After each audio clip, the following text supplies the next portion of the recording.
走在这个国家的街头，我们时时刻刻都在提心吊胆。我们来到了柬埔寨首都金边，刚到金边就被这里的治安状况吓到。当地司机跟我们说，一定要看好包和手机。他在这边开车，一年被飞车党抢走了5部手机，偶尔还会被抢包。酒店告诉我们，在街上千万不要把相机拿出来。他们说，游客拿着相机走在大街上是一定会被抢的，所以此次我们的拍摄格外小心。事实也确实如此，我们认识的一位朋友在我们来金边前1个月就被当街抢走相机。除了这里猖獗的飞车党外，另外一件值得注意的事情就是金边随处可见的保安。无论是我们住的酒店还是很多餐厅，几乎每一个大的店铺都有保安。像银行这种重点机构一般会有几个保安。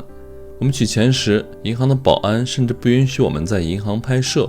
现在的金边虽然是一个对游客来说有点危险的城市，但金边也有它的另一面，历史悠久的一面。作为柬埔寨的首都，当地的金边大皇宫金碧辉煌，在阳光下璀璨夺目，其中也有无数的珍宝。初到柬埔寨，发现当地会说中文的人真不少。我们在大皇宫中找到中文导游，他的中文就格外流畅。当地人告诉我们，在金边普通人的工资大概是200多美金，也就是不到2000元人民币。但如果你会中文，你的工资会翻倍，到达400美金以上，高的会到达1000美金。可见中文在这里的影响力。离开了皇宫，我们去金边湄公河岸了解一下当地人的生活。途经一个市井的小市场，市场内虽然杂乱，但是也充满了烟火气。晚上去金边夜市席地而坐，品尝一顿柬埔寨的美食，结束了我们在金边第1天的旅程。柬埔寨首都金边的治安虽然很一般，但是这里的人们却格外友好。在没有信号灯的路口，当地的车辆都会让我们先走，路上遇到很多人也都会对我们报以微笑。这就是金边，一个多面的城市。今天的视频很长，后面的内容更精彩，大家不要错过。视频制作不易，请大家多多点赞评论，有了你们的鼓励，我们会更新得更快。下面和狒狒文涛一起开始今天的金边之旅。They will steal the phone. 司机说那个他这边有好多人抢包抢手机，说他手机被抢了好几个了，就从前面抓一把就抓走了。抢了5个了。对。telephone 哦。lots of. File telephone. File telephone. 哦。telephone. 哎呀。哦。Oh my god. And bag. 哇，司机的包包都是斜挎在身上，都不敢放在那儿，对，就容易被抢走。司机跟我们说一定要拿好自己的东西，他那个斜挎包都被抢过，手机被偷了好几个了。我刚刚上车的时候，把我这个包放在外侧，对，然后司机告诉我让我赶快放到中间，包括脖子上挂这个也不保险，帮我把手机收起来，是很容易就被抓走了。对，在柬埔寨金边这个治安还是需要改进的。大家好，我是狒狒，我们正在背包环游东南亚。现在呢，我们来到了此次旅行的第2个国家柬埔寨，这里是柬埔寨的首都金边。我们柬埔寨的旅游签证有效期是30天，在这期间呢，我们计划拜访柬埔寨几座著名的城市，包括首都金边，还有全国第2大城市马德旺，以及以吴哥窟闻名全世界的暹粒，还有柬埔寨最著名的海港城市西哈努克。那今天这个视频呢，我们就以 City Walk 的形式带大家认识一下柬埔寨的首都金边。柬埔寨这边治安真的是有点需要改进啊。然后我们在这个 ABA Bank 这边门口里面取个钱，发现这门口有好多的警察，就是2、3个警察在这边。这边还有做医美的，然后还有星巴克，这边很多，不管是酒店呀，还有这种商圈、商场门口都是有保安的。这是我们这个要取钱的银行，这边也是有保安。Thank you。这边保安真是多，这保安有点多呀，全部都是保安，好几个保安。对。您会说中文吗？我会。在隔壁那边会说。在隔壁。我们现在去 ABA 银行的柜台上拿美金换一点当地币瑞尔，因为我们有1张美元稍微有点折痕，所以很多地方不愿意收。但听说呢，ABA 银行可以换成那个当地币，我们过来看一看啊。刚刚我们走错地方了，去了旁边的 ABA 的一个应该是企业客户的地方，但那个工作人员竟然会说中文，他拿中文告诉我让我来这边换，隔壁。在银行里面也有保安，这个大哥就是个保安，对，准备换一点钱。我们刚刚从 ABA 银行出来了，他们的柜面也是不收的。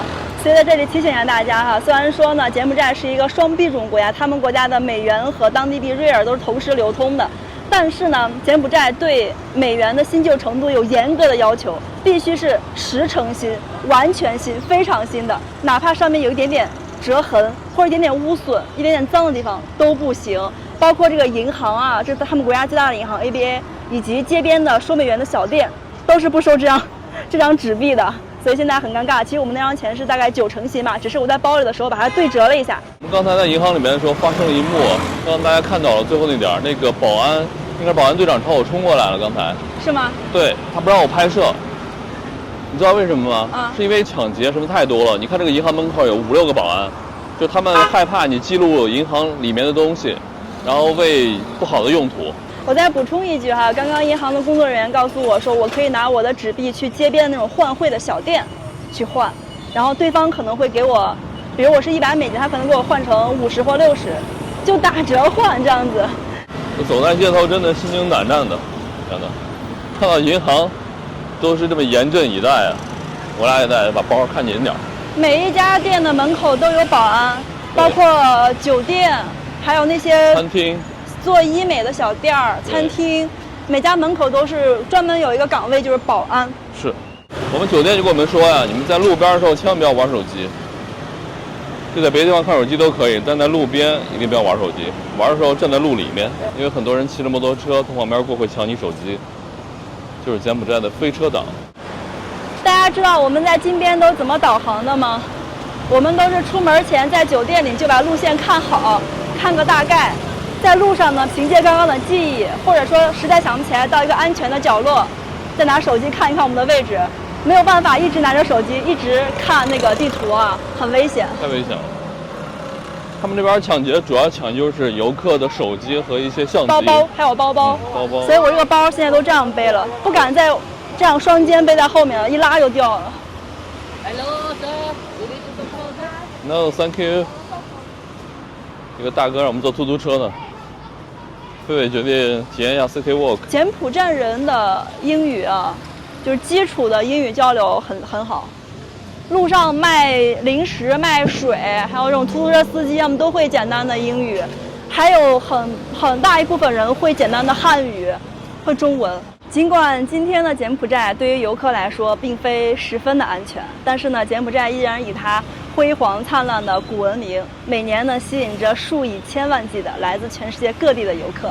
那我们就简单的了解一下柬埔寨的历史吧。大多数的研究都认为，柬埔寨呢是建国于公元1世纪。那在此之前呢，属于柬埔寨历史上的原始社会时期。那柬埔寨的古代史呢，可以大致的分为以下3个时期。首先呢，就是扶南王国。扶南王国大概是从公元1世纪到公元7世纪。当时呢，扶南王国是建立了整个东南亚地区历史上第一个大帝国。扶南王国的疆域是非常辽阔的，最东边是到了现在的南海的海边，那西边呢是到了孟加拉湾，南边呢已经到了现在的马来半岛的北部。那第2个时期呢，就是真腊王国了，从公元7世纪到公元16世纪，立国长达1000年。那真腊王国要细分的话，又可以分为早期真腊、吴哥王朝和晚期真腊，分别代表着真腊王国的兴起、强盛以及最后的衰落阶段。其中呢，存续了长达600多年的吴哥王朝，应该说是真腊甚至整个柬埔寨历史上的极盛时期了。那过段时间呢，我们会去先例的吴哥窟，到时候就可以领略到那一时期的恢宏历史了。那第3个时期呢，就是柬埔寨王国了，大致从公元16世纪到公元19世纪。但是呢，这一阶段的柬埔寨国力慢慢的衰弱下来了，开始沦为越南和暹罗，也就是现在的泰国的附属国了。那到了柬埔寨的近现代史，相信大家应该都比较熟悉了哈。首先呢，是在19世纪的下半叶，柬埔寨呢沦为了法国的殖民地。后来在西哈努克亲王的带领下，柬埔寨在1953年取得了民族独立。那我身后的这个地方就是位于金边市市中心的独立纪念碑。后来柬埔寨又经历了朗诺政变，西哈努克被废除，在北京成立了临时政府。再到后面的红色高棉，一直到1993年，西哈努克重登王位，才又恢复了君主立宪制的柬埔寨王国。从那之后呢，柬埔寨才算是比较稳定的发展到了今天。那现在的柬埔寨国王是西哈努克亲王的儿子西哈莫尼，而现任的首相呢，则是上一任首相洪森的儿子洪马奈。这边没个人行道给走。在这个独立纪念碑旁边，就是一个超大的一个转盘，这边应该也是市中心比较重要的一个交通枢纽了。我们现在已经来到了柬埔寨独立纪念碑的前面了，但这跟前好像不能过去。这个地方是一个环岛，也没有留这个人行道走到跟前去，而且呢，独立纪念碑的一圈呢有这个栏杆是围起来的，所以我觉得游客应该只能从外围看一看，应该走不到跟前去哈。没有留口让你过去。对，这个独立纪念碑呢是有，就它这个主体建筑是分5层的。我们是刚来柬埔寨，其实在这个国家如果待时间长的话呢，慢慢就会发现，它这里的5是一个很吉祥的数字，很多地方呢都是5层作为这个主体建筑的层数的。在独立纪念碑的旁边呢，有柬埔寨的国旗。柬埔寨的国旗呢，它的主色调是3个颜色：红色、蓝色和白色。其中呢，红色和蓝色是上下的那个条是条，然后中间的白色是吴哥窟。吴哥窟是印在柬埔寨国旗上的，所以可以看到吴哥窟对这个国家的重要的意义。高棉的微笑嘛，就是。我们继续往前面走走哈，刚刚这边有好多的那个突突车司机，他们直接就跟我们说的是中文，而且中文还挺标准的感觉。走不走？走不走？啊？我是学司机的。我们现在呢，准备打一辆车去往一个景点，叫做塔山寺。塔山寺的历史呢，就是柬埔寨金边这个名字的由来。我们准备打个突突车过去，因为路边的突突车一般都是给游客都是3刀5刀怎么样的，还有点贵啊。我们用这个打车软件叫，给大家看一下，在东南亚非常好用的这个 Grab， 这边反光可能看不太清楚啊。就我们当时在越南的时候呢 ，Grab 是可以叫外卖，还有打车呢，它里面是有摩托车的，以及这种4轮的汽车。但是呢，到了柬埔寨之后呢，里面增加了一个突突车，是不是这个 tuk tuk 啊 tuk tuk 对，所以我们现在就打一个突突车去我们接下来要去的第2站。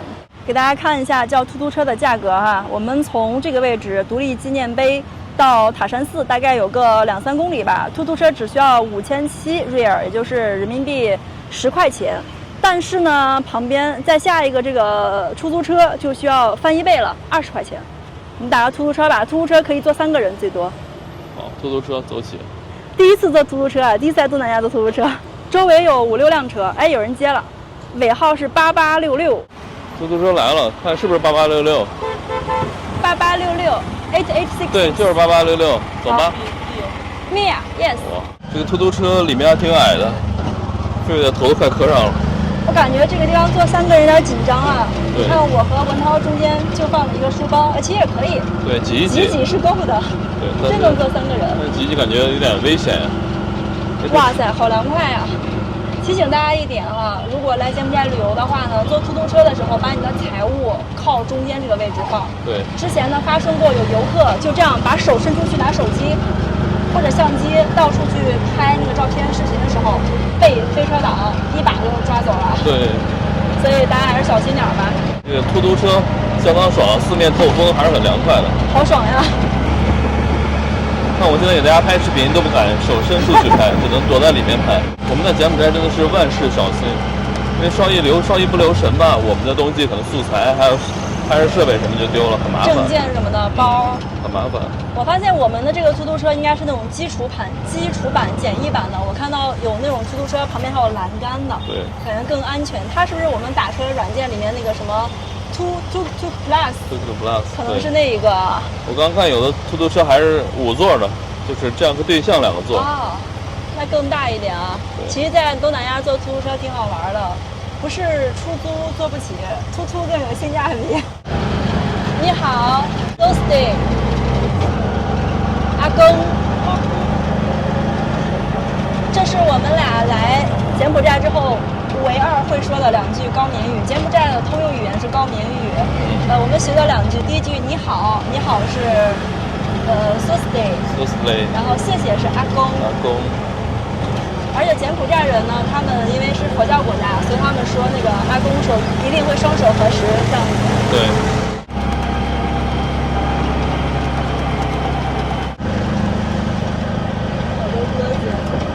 前面这个出租车的广告都是汉语和高棉语双语的。弘德盛钢材构建美好未来。给大家说一点啊，那个金边这里竟然有富力地产开发的楼盘，就在郊区。我估计那个地方应该是富人区，因为我们来的时候呢，很多地方都打了富力的那个广告，地产的广告。这边二手车挺多，那边这个奔驰就好老了。这有一家卖广西螺蛳粉的，中国风味烧烤广西柳州螺蛳粉。这边中国的餐厅可真多呀。How much? 57。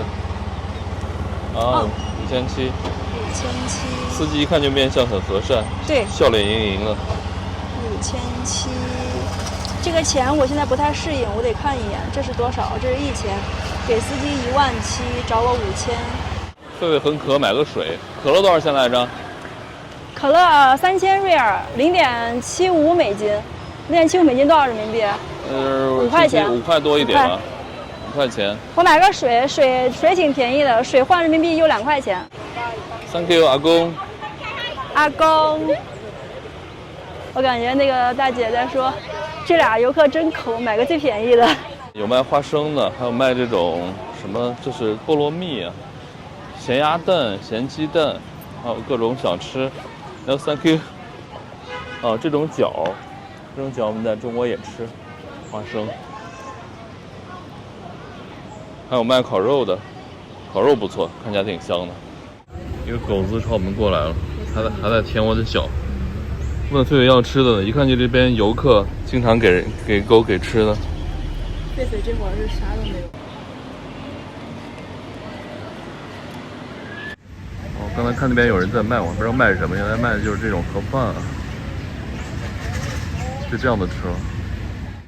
买到票啦，一个人是1美元，1美元等于4000瑞尔，我给的瑞尔，8000瑞尔2个人一共是。票长啥样啊？票就是上面全部都是高棉语，还有英文。好了，我们已经买完票了，准备去参观塔山寺。塔山寺呢是在金边市区边上的一座小山上，据说呢这个海拔有30米左右，因为这块整个海拔都很低。刚刚到山下呢，我们就看到了左右两边啊都是这种7头蛇神那迦。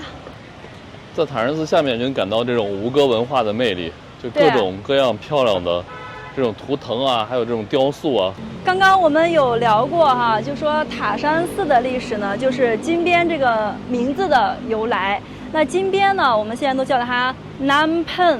那相传呢是在14世纪的时候呢，当地啊有一位妇人，她的名字叫 Pen， 现在叫她奔夫人。这位女士呢，她就在旁边的湄公河里，湄公河因为发大水，她就冲过来了几尊佛像。然后这位女士呢就把佛像捡起来，供奉在湄公河旁边的这座山上，然后在山上呢修了神庙，把它供起来。所以呢，这个山呢慢慢的就被叫做 Nam Pen， 指的就是奔夫人之山。刚开始只是有这样一个山，后来旁边有了村庄，再后来呢就城市逐渐的扩大化了，变成了现在的金边。到了15世纪的时候呢，因为当时呢首都吴哥那里受到了来自于暹罗还有越南两边共同的夹击，觉得首都放那个位置不太安全，就把首都呢从吴哥迁到了金边。慢慢的金边就发展成到现在这种超级大的一个大城市啊。我们现在要进这个塔山寺的主殿了，门口金碧辉煌，各种各样以前吴哥文化时期的那种画像，在门口好像要脱鞋才能进去。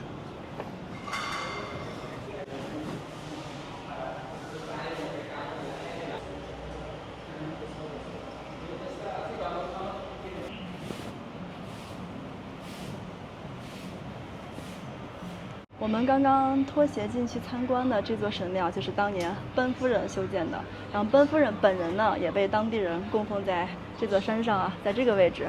这位女士就是大概600多年前的奔夫人了。塔山寺的规模不算特别大啊，这个主殿的后面有一座超级大的佛塔，然后佛塔再过来呢，这边呢是可以看到金边市的市区的。虽然说塔山寺这个位置呢只有几十米，不到100米高，但是它依然是整个金边的最高点，就是自然形成的最高点，不是高楼。所以从这儿呢能看到金边市区很大的一块范围。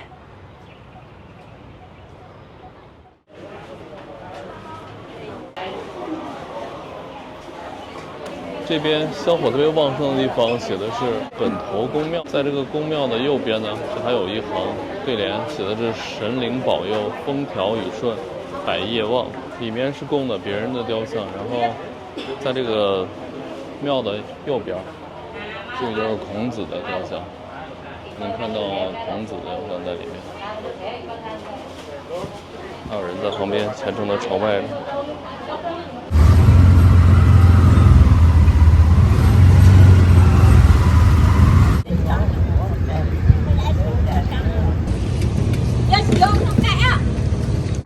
喜欢野熊啊？我看他喜欢我的包上的熊。真的啊？对，你看。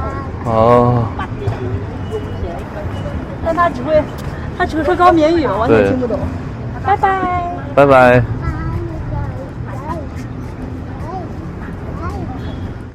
走吧 ，Go。拜拜。拜拜。 1,000. 1,000. Yeah. No 1,000. 是要钱呢。嗯。我以为是要我包上的熊呢。小孩子不能这样子啊。对。不能要钱，就去读书吧。我们现在来到了金边的地标性建筑金边王宫。曾经呢，金边王宫这里是皇族的居住地，也是呢至高无上权力的象征。那即使到了现在呢，大家知道柬埔寨呢是一个君主立宪制的国家，是有国王的。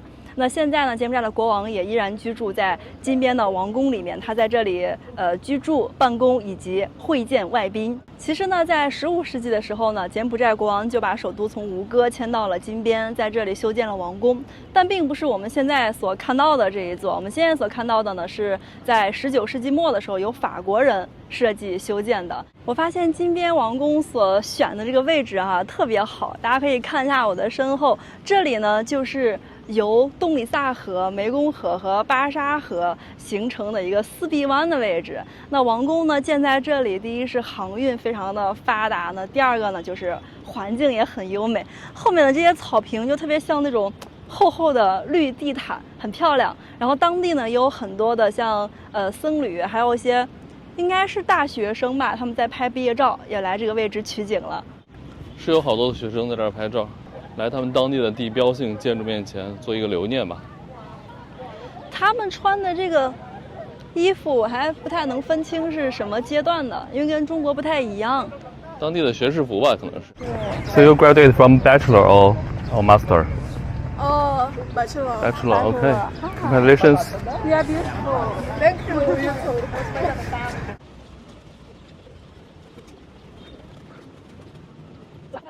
这位两个美女，我们在哪儿买票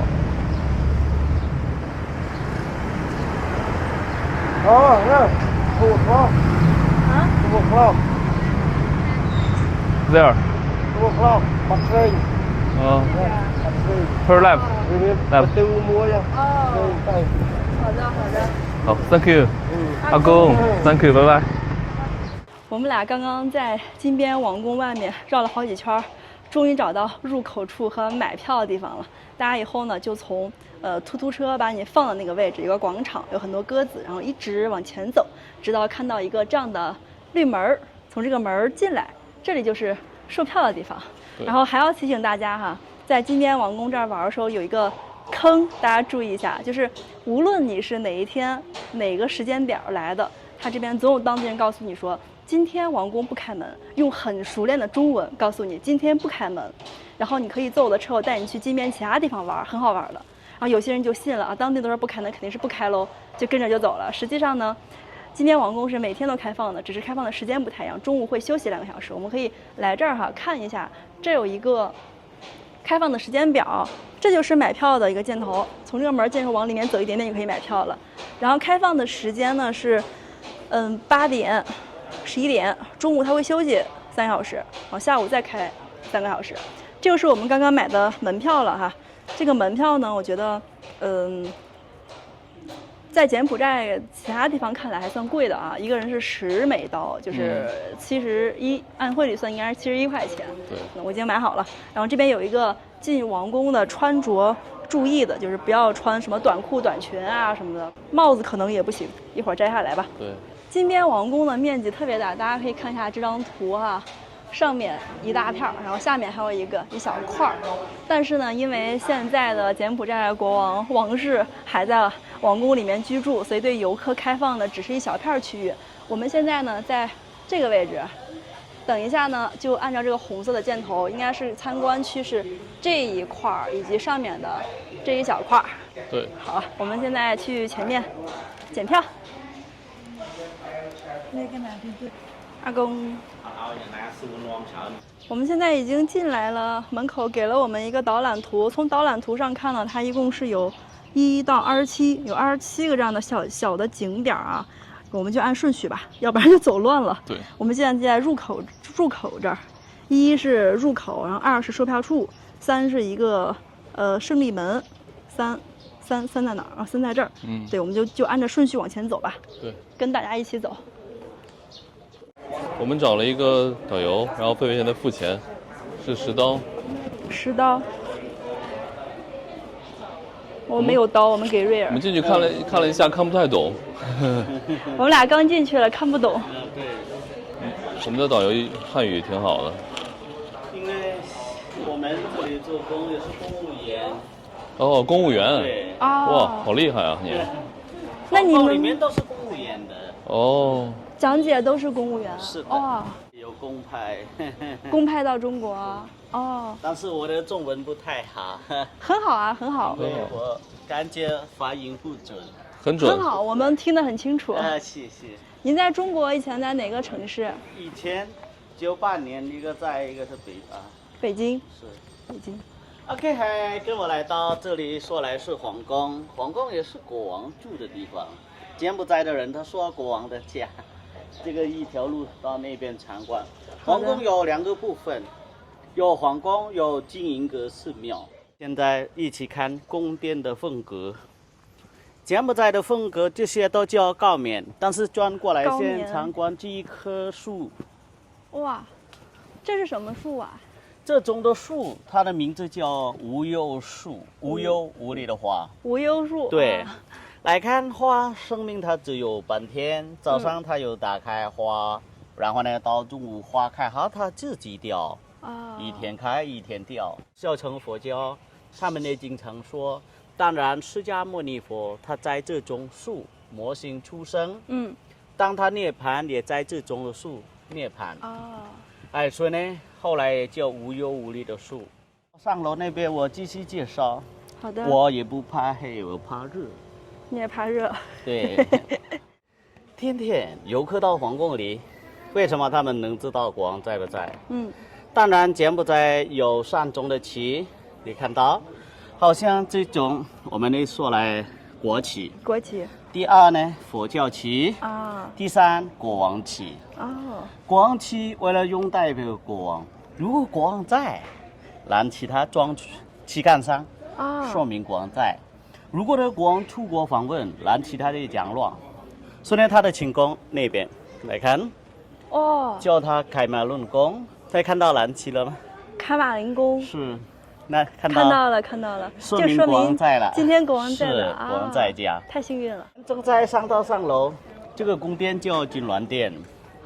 青鸾殿这个宫殿以前各个代的国王用登基的地方，现在还用，开会决见，递交国书，能说来国外的领导，各个的国家接见那个国王的时候，都在这里举行的节目。那边的门叫它胜利门。哦，那个是胜利门。对 ，Victory Gate。Yes, Victory Gate。哦。那边是胜利门，这个门国王出入的时候用这个门到外面去。哦。柬埔寨的风格，柬埔寨的宫殿那边好像一点的天安门的样子。对。那边是叫它阅兵台，那边的宫殿叫它戏台，唱戏的地方。戏台它的朝代1917建它，到现在戏台也过了100多年。以前每个的周末，皇宫里经常有表演。后来呢，这个戏台成为安静了。为什么呢？因为现在国王是出家的人的，对，所以呢，这个国王不喜欢吵闹，他的经常做念经这样。国王的斋日有不吃东西，一天用1顿餐是中餐。哎，柬埔寨的国王他也不管了政府的代表是象征国家，比如他没有结婚，没有儿子。后来的时候也能安排到他兄弟姐妹。柬埔寨的国王也有王位理事会。所以呢，我们都说国王家族的国王。今年西哈莫尼国王也有71岁了。啊，已经71岁了。金边，你们本国语言怎么说？南边。Phnom Penh。Phnom Penh。对。Phnom Penh。Phnom 是山。Phnom。山的。山。Penh 是全部。啊，为什么叫普农本？原来以前柬埔寨的人民，产黄金是金矿，这里的。哦，这里有金矿啊。对，这个后面是后花园，那边也不让进，那边是皇太后住的后面，西哈穆尼的母亲。这个小移动，对，我们那个叫保健室，保健室以前都是保留保健它这个的保健套。也有黄金，但是想不到后来国家有内战乱的时候，里面的东西那年也被人拿走了好多的东西，我们叫红石革命。柬埔寨以前国家用银，金不值钱，好像金、红宝石、钻石不值钱。然后呢，跟我们那个柬埔寨1975年我们知道了，有房间都没有人住，有路也没有人走。城市空人过了几年，3年8个月20天。然后呢，那年国王不在的国内，然后呢，就是外面的人有机会又来到皇宫里，为了拿东西。里面的东西那年被人拿走了好多。里面还有那个宝剑吗？有，但是好好的宝剑被人拿走了。这个宝剑国王还有在用的，目前。这些也代表是高棉的服装，高棉是我们的民族5个皇朝。所以呢，穿出来这样也代表星期一到星期天。哇，进故宫吗？也去过。故宫。以前我也经常柬埔寨的领导参观的北京城市，都是我带他们参观。OK， 这个宫殿叫银殿，里面可以进，但是外面能拍，宫殿里不准拍。这普通人都是分开。对。比如我去见面我的朋友，这个的同时呢，他的双手你好，这样放胸部。如果比我们长辈一点呢，放那个是鼻子是您好，还要一点的，都那个。如果我们拜佛求神，不叩拜也可以，但是这样放也可以这样。对，这个眉毛眉心都这样。眉毛眉心。对。就是跟朋友会稍微低一点，对，放到胸这个位置就可以了。对。然后跟长辈要高一点，放鼻子。对，是。拜佛的时候放在眉毛这里。对，然后国王呢怎么样？国王我们放到头上。比如一个是我们那个是，我们站这里的时候，如果国王走过来，然后我们跪来这样，你看西方的样子，然后跪来这样，头是这样，对，对，放高那个头上这样，放高一点，对，对样子。然后国王有机会啊，他走过来的时候碰到我们的手，是说好运好运啊，你们好运这样的内容哈。那我们今天有没有机会碰到国王？明天可以。明天可以，maybe tomorrow. Yeah, tomorrow never come. 这些柜子为了他们那个托房，里面上面都可以。好的。哎，袜子呢，他们不要求，只要求是鞋子和帽子。刚刚呢，蒋姐大哥已经带我们把整个的金边王宫参观了一遍了。其中呢有2座宫殿，也是最重要的2座宫殿，内部是不允许拍摄的。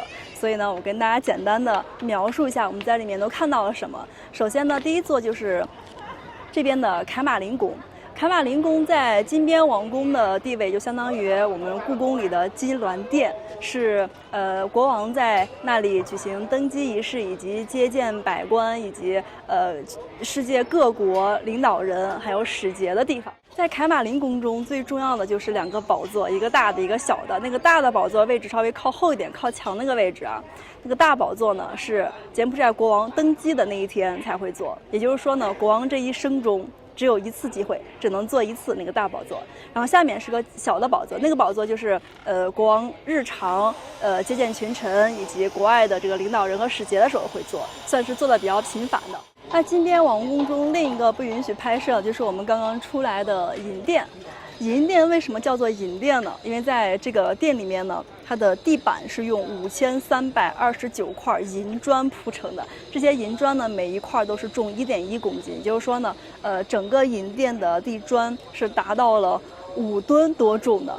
这个银殿呢，就是柬埔寨王国历代国王礼佛的地方。这里面呢，也是汇聚了整个王宫，甚至整个柬埔寨王国所有珍贵的东西。里面有数不清的玛瑙、黄金，还有翡翠，还有钻石。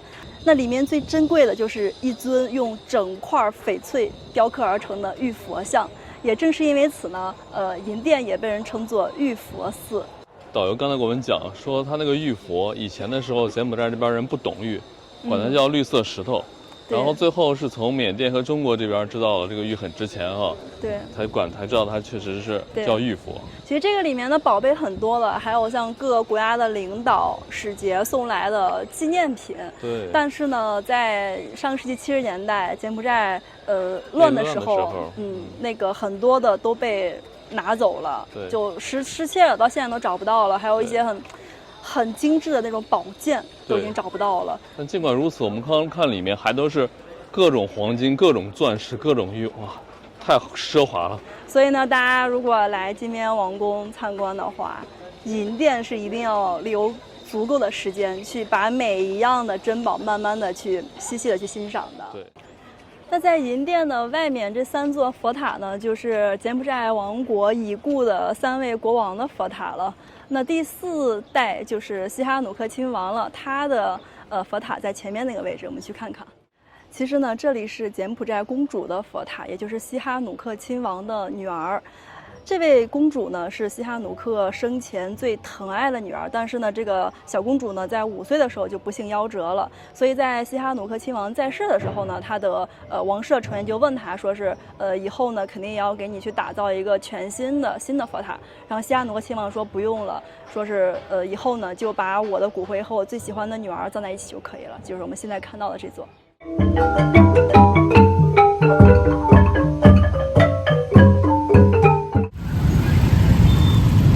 金边大皇宫门口的晚高峰啊，摩托车真多。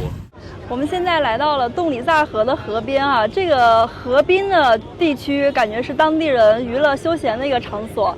这边有好多鸽子呀，给大家看一下，密密麻麻的。然后当地人呢就坐在这里用那个玉米来喂鸽子，也有一些商贩给游客去出售这个玉米，让游客在这儿因为你一喂鸽子就会飞起来，然后在这儿刚好去取景拍照。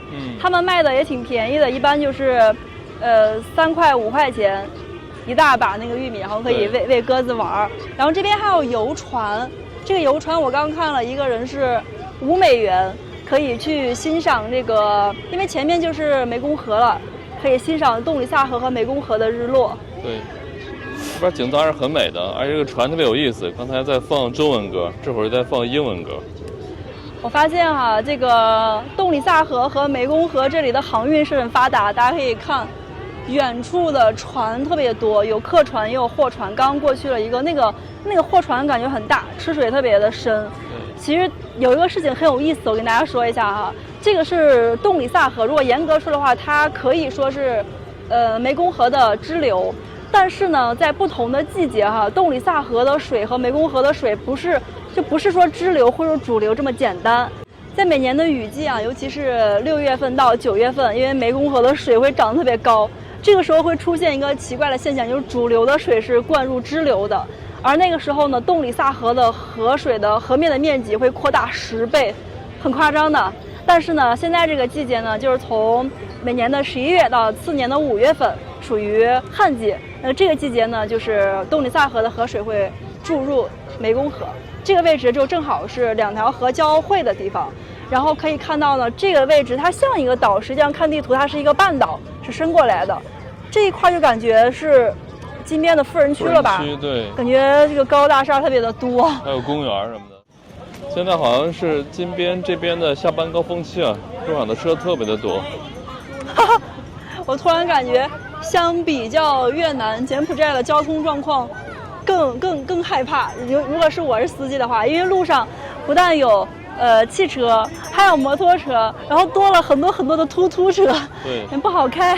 但是我和狒狒在这边过马路啊，居然会被摩托车和汽车让。哎，对，是的。我们来到金边之后，昨天有好几次，包括今天一样，我们过马路的时候，哪怕没有那个斑马线哈，只有行人有时候攒多了，大家一起过的时候，汽车就会很主动的让你车让人啊，对，很好，很喜欢。这边有很多小孩啊，都在这边河岸边玩耍，还挺危险的，有好多都跑到河边去了，在下面。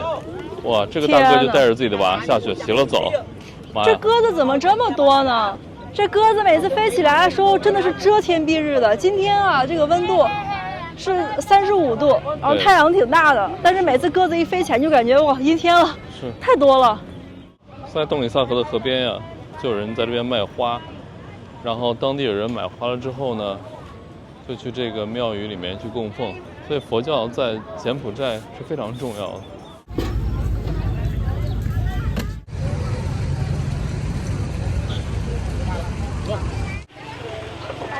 然后街有点市井啊，看见鱼都是一摞卖的。鱼竿，啊，这个是毛蛋吗？好像是毛蛋。活珠子。对。那边也吃这个。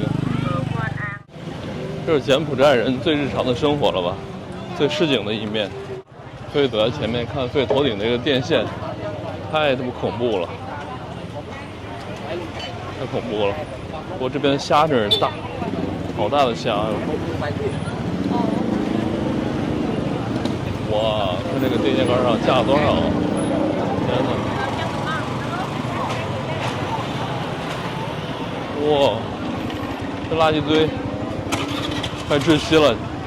我们俩现在走路去金边夜市，准备去那里解决一下晚餐。刚刚我们一路走过来，发现了很多华人开的店铺，比如什么小王川菜，还看到了一家广西螺蛳粉。然后走到这个路口呢，后面还有一个理世界书局，应该是卖书的吧。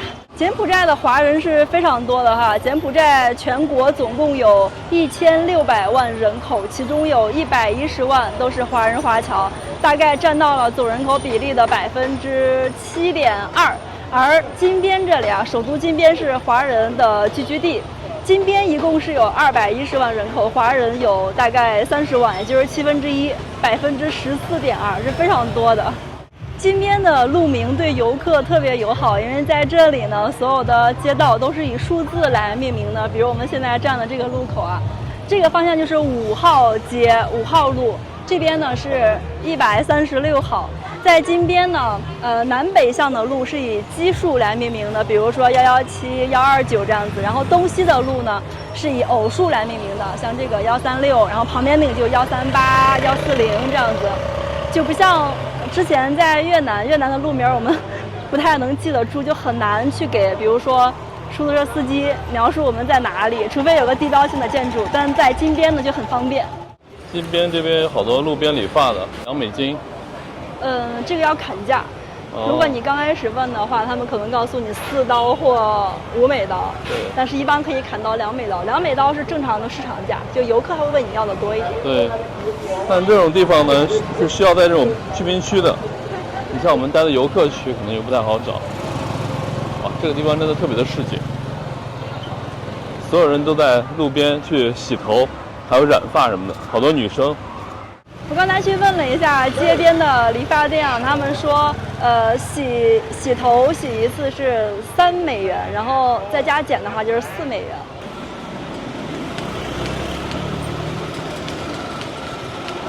这个区域厉害了，各种私人区域友善女孩，是个很性感的女孩。这是干嘛的呀？还有一家就直接叫的很露骨的那种，所以这条街感觉它白天都不开门，可能只有晚上会开吧。对。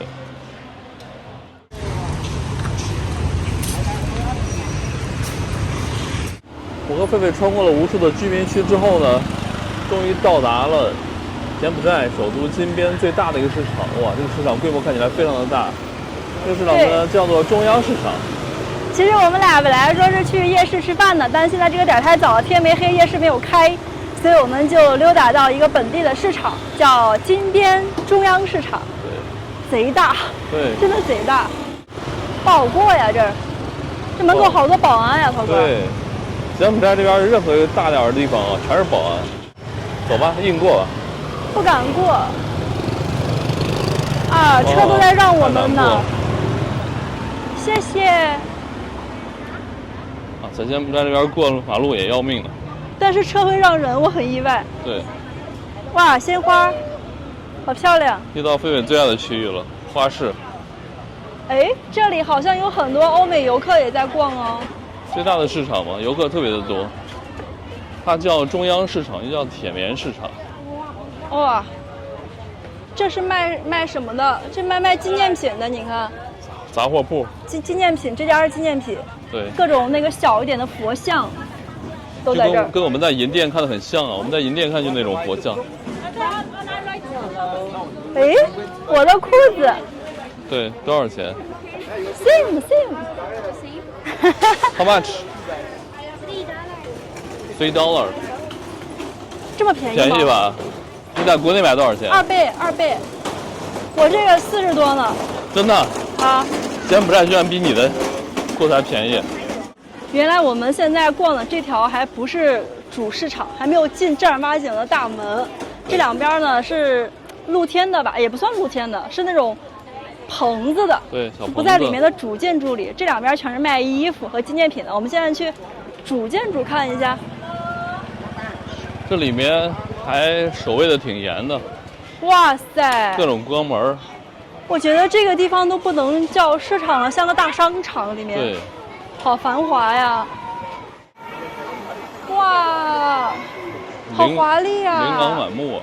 哇塞，好好看，好好看啊！好华丽。这是宝石吗？各种各样的宝石。也像义乌宝石。转看看吧。哇，看着没？玉像。我觉得可能是快关门了，这些店铺。对。这边都关了。但是我看了一下，整个1楼卖的东西差不多，哎，都是种小饰品。是，大家看看整个中央市场，它就这个构造的。哦，这个穹顶很漂亮，建得很漂亮。嗯，那这个建筑还是很有特色，但是里面的话就是卖的普通的工艺品吧。你知道我想起什么了吗？这个顶，我想起来了，满洲里的套娃酒店了。哦，是的，也是这样子的。对。那它好像只有1层啊。只有1层。嗯，它盖的这么高，实际上只是那个顶部的空间。做的好看一点。嗯，那这个里面，哦，挺大的。它是就我们现在站的这个位置是中央，算是一个环岛的最中间。把它伸出去了1、2、3、4，它伸出去了4条长的通道，每条通道大概有个100米，还挺大的。这边又卖的这种各种工艺品，龙啊、青蛙呀、佛像啊，哦，这个好像那个什么天竺公主戴的那种华丽。来到我身边。啥呀？这怎么唱？是谁在敲打我窗？怎么换频道了？我和贝贝在铁面市场、中央市场这边换个钱，然后我们那个美元是有一点旧，有一点点旧，我看一看，它就是下面的有一点点旧，然后找当地人换，然后刚才是给我们说是可以换85美金的瑞尔，这家说86。这个 OK 啊 ，this OK。啊，他的意思就是我们的这个地方有点旧，有点磨损。对。哦，就现在按86给我们换，100换86。换吗？你问一下90行不行？90我估计不行。好吧，90 OK。No。No。90还可以哈。OK。其实86有点低了，我们觉得最低90吧，这是我和佩佩的心理预期哈。86能少个人民币少90，少90块，因为这张钱呢是当时银行给我们给的。对，我去招行拿的，招行换的，招行就给了我一个这个比较旧的，当时我们没注意。34万4。34万4就是86。啊，给我们35应该也就是个87，除上一个固定汇率4000，87.5，就最高给到我们87.5。对，还是有点低，走吧。走吧。Thank you。Thank you， 阿公。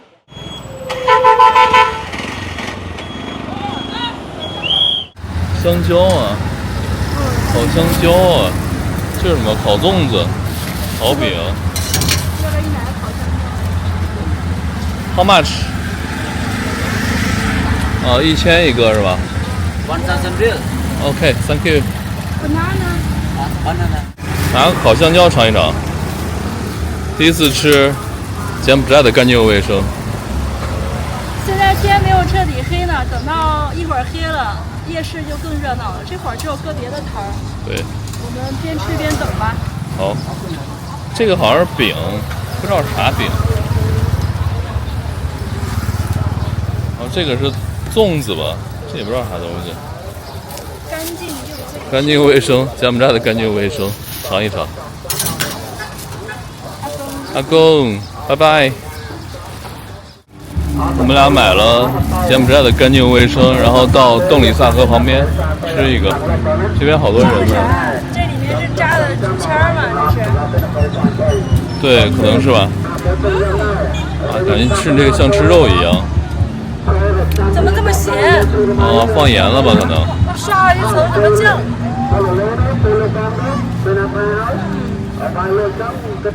是太好吃了，怎么吃？啊，感觉还不错呀，看起来挺香的。一次给你4个，一个才5毛钱，4毛钱，4个1块8。归你了，涛哥，全给你。哦，狒狒一般说归我都没什么好事儿。我们的这个干净卫生我吃了好几个了，跟大家说一说这什么味道。它表皮烤完了之后呢，就像是什么，像是红薯，所以外面它还撒点盐，咸咸的，吃起来就特别像红薯。但里面呢还是小香蕉那个酸甜的味道，但是酸的味道占多一些。不过味道整体吃起来还可以吧，估计是当地人吃那种小吃。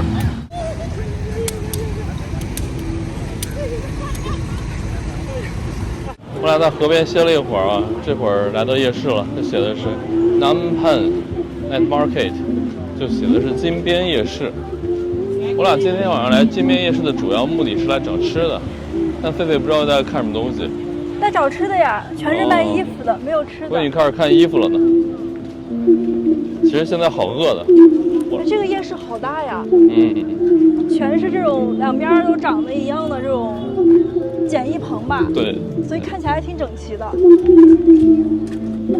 但这边呢都是卖衣服的，我们对这种轻工产品是没什么兴趣的。以前开车的时候可能会买，现在背包呢尽量不往包里买东西，对，太重了。听狒狒说他已经找好了几种金边特有的美食了，一会儿请我吃。走，金边柬埔寨版的干净又卫生又开始了。吃什么？哇塞！哦，这里是这样子的，就是它一圈儿都是那个小的摊点儿。对。然后你选好了之后把鞋子脱掉。对。坐在里面吃，它没有桌子板凳这种的。是。这挺有意思的，全是地毯，挺干净的。你看老板他们都是光脚在上面的。对。哦，那我们先转一圈看啥吃的，然后我们也坐到中间去吃吧。好的。挺有意思的。这卖各种海鲜、泡面。这个是泡面吧？对，泡面。哦，泡面。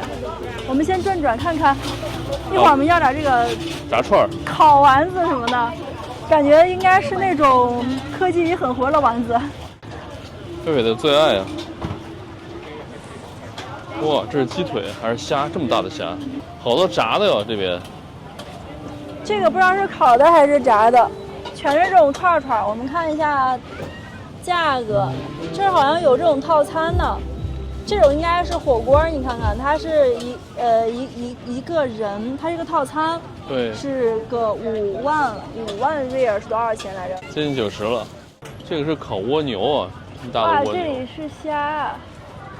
这是虾。它一锅像那个炒年糕那种的。哦。How much？ 像这种小份的12000。12000就是3美刀。对，转一转吧。这个就是柬埔寨今天很著名的美食，叫简式春卷，跟越南的有点像。我们一会儿可以来一份尝尝，看看有啥区别啊。1万块啊。然后那个柬埔寨其实还有一个美食叫高棉红咖喱，他们这儿不知道有没有。如果能碰到的话，我们也可以再尝尝。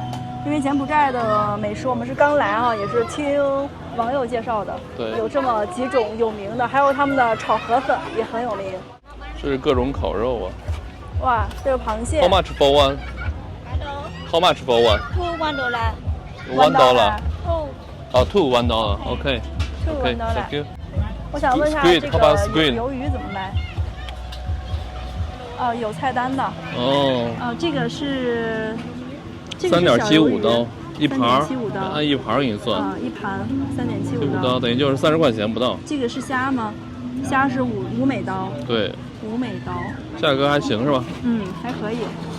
一盘也就是个20-30块钱。就大家从图片上就能看到哈，这个柬埔寨人吃饭的口味比越南人重多了。对。他们这饮料都挺便宜的，基本上都是。1美元7块钱，都是新鲜的果汁现榨的，还可以。这个老板会汉语，会中文。这个是炒河粉吗？炒面。这个多少钱？牛肉。$1 dollar。哎呀。Fry BB, this one 10,000 real. 10,000 OK， 就是1万瑞尔。这个帅哥会一点中文，但不多。对，18块钱。所以他到后面就跟我们说，直接拿英文说了。阿公。这个牛肉炒河粉啊，18块钱。所以这个夜市价格还挺便宜的，因为金边的消费是挺高的，夜市相对便宜多了。所有人都坐在中间这块场地上吃。但是感觉吧，这块还挺拥挤的，而且他们这个边上的太靠边了，好多人在踩。这个夜市虽然说面积挺大的，但是食品呢重复率也挺高的。对，基本就是烤串儿，然后那个炒面、炒米、炒河粉。就坐这儿吃了，可以坐这儿点餐。这个太快了，对，刚点完瞬间就上来了。烤得好快呀！3个烤串。然后一个炒河粉。文涛你再去要一点肉吧，一会儿过来一块吃，去吧。好的。我们今天在金边夜市点的餐已经全部上来了，这个是文涛要的5串肉，猪肉吧，这是。2串牛肉，2串鸡肉，没猪肉。然后还给你送点凉菜哈。凉菜，对。这个是我刚刚要的，这就是柬埔寨的春卷儿。它更大一些，可能他们也有大小号吧，反正我这个大一些，我这个一个是1美刀，2个2美刀，然后里面大家可以看到啊，这一圈有好多虾，看，对，最少有3只了，我看到3只完整的虾。这个是我们要的主食，牛肉炒河粉，对，还有这个烤丸子、烤串串，还有俩饮料。这个是春卷配的蘸汁儿，好像也是鱼露之类的。完了，这个盒子里呢有各种各样的调料，我刚刚看了一下啊，这是盐，然后这个是辣椒酱，对，这个是胡椒粉，还有番茄酱，还有这个一大桶，我觉得应该是鱼露。对，有可能是。对，我们就点了大概这么多吧。对，这个牛肉粉还挺贵的，这个一个得要1万当地的瑞尔，是吧？这个是18块钱的，2.5美刀，18块人民币。这家要的这俩一共是4美刀，这个是8000瑞尔，对，就是2美刀。我们直接拿美刀算吧，这是4美刀，这是2美刀，然后这也是2美，饮料各1美刀，这就8美刀了。对8美刀。文涛要的这个是2.5美刀，对，差不多。我们今天吃这些10.5美刀。哎，我要的时候没觉得，怎么要出来之后发现挺贵的。下来人民币差不多要80块钱了。对，因为这边东西感觉就单价都算贵一些的。吃吧吃吧，文涛，不要在意这些细节，好吃就对了。我觉得柬埔寨金边这边物价也不低呢。对，大家能看到做这个垫子基本都是亚洲人，像我们中国的还有当地人，但是欧美的他们可能做不下来了，比较费劲儿。哎，旁边就有一个打我脸了。我之前在网上看，有很多网友说是蹲这个动作只有亚洲人能做出来。对，所以盘腿这个动作就非得做得好。你看我呢就盘不起来，我一个腿这样子，一个腿这样子，盘腿对我来说，对我这个胖子来说太费劲儿了。哎呀，干饭了！碳水爱好者一定先吃主食，还可以。但肉有点少。对，其实这个地方呢，吃饭哈，大家就不要太在意什么卫生情况了。对，你看我们吃东西难免会洒到地毯上，然后下一个人还会继续做。对，并且呢，这个地毯上有很多的蚂蚁。是。我刚刚从这个炒河粉里面已经抓出来3只了。对，3只小蚂蚁。哎呦，我们吃猫来了。哇，贝贝吓尿了，不敢吃了。哎，蹲在你后面了。啊！靠着你。走。算了，我坐这儿吧。我刚吃我这个烤肉啊，我这次忘说没有柠檬了，因为我觉得这边柠檬比较少，居然还有柠檬，哎呀，我是忍着悲痛吃了4串啊，还剩1串。整个的东南亚柠檬都很多的。对，我觉得到柬埔寨这边柠檬可能少了。那我这个很好吃。他菲菲的坐姿霸气不霸气？先别让那个什么新龙门客栈里面。等一下，我坐好你再拍视频啊。不行，我要偷拍你。这点裁掉。你吃吗？这个？不吃，我吃饱了。我想上手，但是我手不是很干净。上吧，没关系。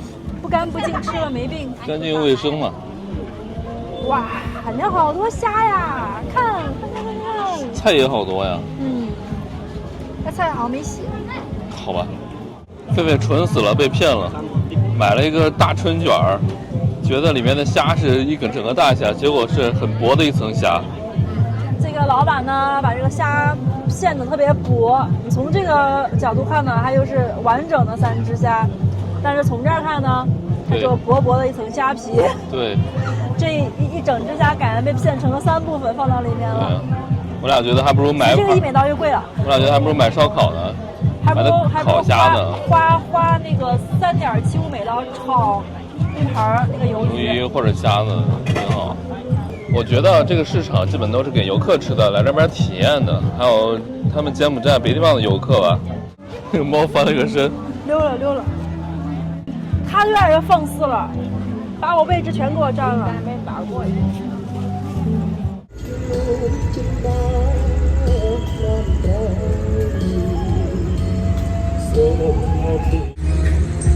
Sentido